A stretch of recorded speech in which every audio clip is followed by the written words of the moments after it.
जवाहरलाल नेहरू जैसा week prime minister था, इसीलिए हमारा देश का विभाजन हुआ।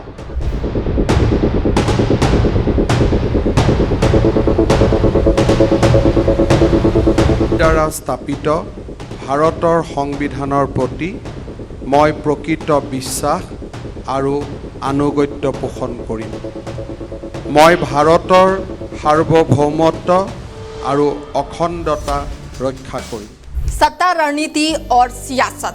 जी हाँ, असम की राजनीति का एक ऐसा चेहरा जिसने छात्र राजनीति से शुरुआत की, जो कभी कांग्रेस की ताकत था। एक ऐसा नेता जो पहले मंत्री बना और फिर पार्टी बदली, आज बीजेपी का सबसे बड़ा रणनीतिकार माना जाता है। हम बात कर रहे हैं पूर्वोत्तर के सबसे मजबूत नेता और असम के मुख्यमंत्री हेमंता बिश्व शर्मा की। हमारा देश में 1947 जवाहरलाल नेहरू जैसा वीक प्राइम मिनिस्टर था, इसीलिए हमारा देश का विभाजन हुआ। अगर आज की तरफ हमारा देश में शक्तिशाली नेतृत्व होते थे, तब हमारा देश का कभी भी विभाजन नहीं होते थे। हेमंता बिश्व शर्मा पूर्वोत्तर की राजनीति का वो चेहरा है जो कई सालों तक कांग्रेस में रहकर पूरे पूर्वोत्तर की राजनीति की रूपरेखा तय करते थे, लेकिन अब वो बीजेपी में रहकर कांग्रेस को पूर्वोत्तर में घुटने टेकने को मजबूर कर दिए हैं। कॉलेज के दिनों से ही राजनीति में रुचि रखने वाले हेमंता की कहानी किसी फिल्मी हीरो से कम नहीं है। आइए जानते हैं हेमंता की पूरी कहानी और राजनीतिक सफर के बारे में। 1 फरवरी 1969 असम के जोरहाट में हेमंता बिश्व शर्मा का जन्म हुआ। एक साधारण परिवार में जन्मे हेमंता बचपन से ही पढ़ाई में तेज माने जाते थे, लेकिन किताबों के साथ साथ उनकी दिलचस्पी देश और समाज की राजनीति में भी बढ़ने लगी थी। स्कूल से ही वो बहस और चर्चाओं में हिस्सा लिया करते थे और यही आदतें आगे चलकर उनकी सबसे बड़ी पहचान बनी। कॉलेज पहुंचे और हेमंता पूरी तरह से छात्र राजनीति में सक्रिय हो गए।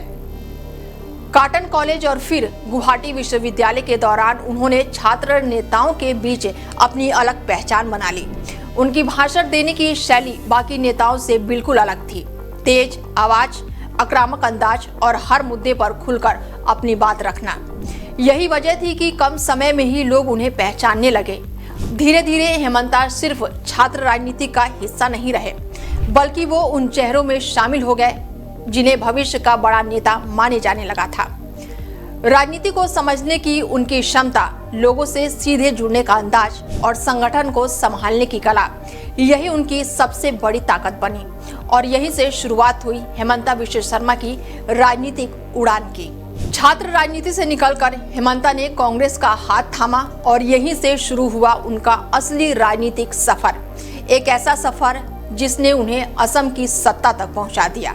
साल 2021 में हेमंता पहली बार विधायक बने और यहीं से असम की राजनीति में उनका कद तेजी से बढ़ने लगा। कांग्रेस पार्टी में वो धीरे धीरे एक मजबूत और प्रभावशाली नेता बनकर उभरे।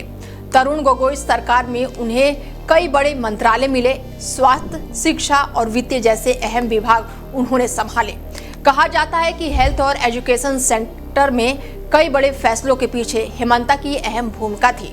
सरकार और संगठन दोनों जगह उनका प्रभाव लगातार बढ़ रहा था, लेकिन कांग्रेस के अंदर ही मतभेद भी बढ़ने लगे थे। पार्टी के कई नेता हेमंता के बढ़ते कद से असहज हो गए थे और यही मतभेद आगे चलकर असम की राजनीति का सबसे बड़ा बदलाव साबित हुआ।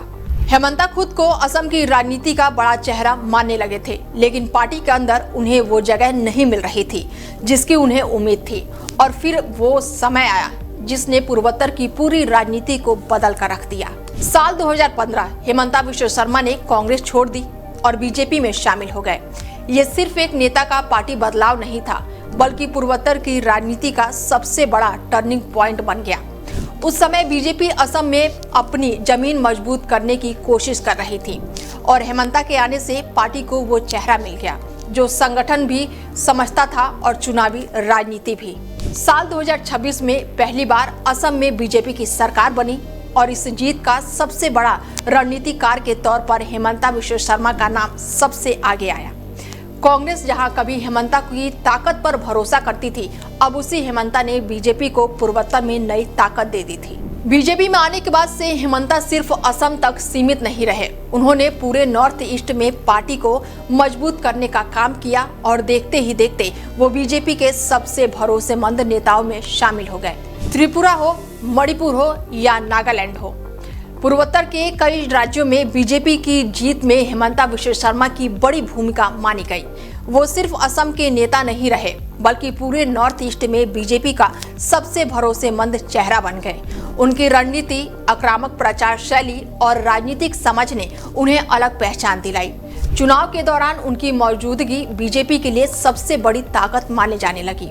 फिर साल 2021 में हेमंता विश्व शर्मा असम के मुख्यमंत्री बने और मुख्यमंत्री बनने के बाद उन्होंने खुद को एक सख्त और तेज फैसले लेने वाले नेता के रूप में अपने आप को पेश किया।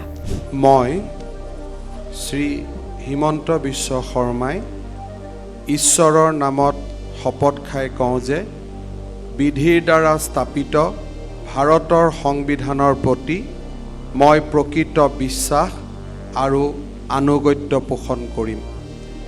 मैं भारतर सार्वभौमत्व और अखंडता रक्षा करिम। मैं असम राज्यर मुख्यमंत्री स्वरूपे विश्वस्ततारे और शुद्ध अंतःकरणरे मोर कर्तव्य सम्पादन करिम और मैं भय बा पक्षपात अनुराग बा विद्वेष नोहोवाकै संविधान और विधि अनुसारे सकलो प्रकार लोकर प्रति न्याय आचरण करिम। मैं श्री हिमंत विश्व शर्माई ईश्वरर नामत शपथ खाई कওঁ जे असम राज्यर मुख्यमंत्री स्वरूपे मोर कर्तव्यर यथायथ सम्पादनत आवश्यक होवार बाहिरे मैं एने विषय जी मोर विवेचनार कारणे अना हब बा असम राज्यर मुख्यमंत्री स्वरूपे मोर ज्ञात हब कोनो व्यक्ति बा व्यक्ति समूहर ओचरत प्रत्यक्ष बा परोक्षभावे ज्ञापन बा प्रकाश नकरिम। मुख्यमंत्री बनने के बाद भी हेमंता लगातार चर्चाओं में रहे, कभी अपने फैसले को लेकर तो कभी अपने बयानों को लेकर। समर्थक उन्हें मजबूत और निर्णायक नेता मानते हैं तो विरोधी उन पर सवाल उठाते हैं, कभी कानून व्यवस्था पर सख्त एक्शन तो कभी अवैध अतिक्रमण के खिलाफ अभियान। हेमंता ने खुद को एक ऐसा मुख्यमंत्री के तौर पर पेश किया जो बड़े बड़े फैसले लेने से पीछे नहीं हटते। उनकी राजनीति में आक्रामकता भी दिखाई देती है और आत्मविश्वास भी।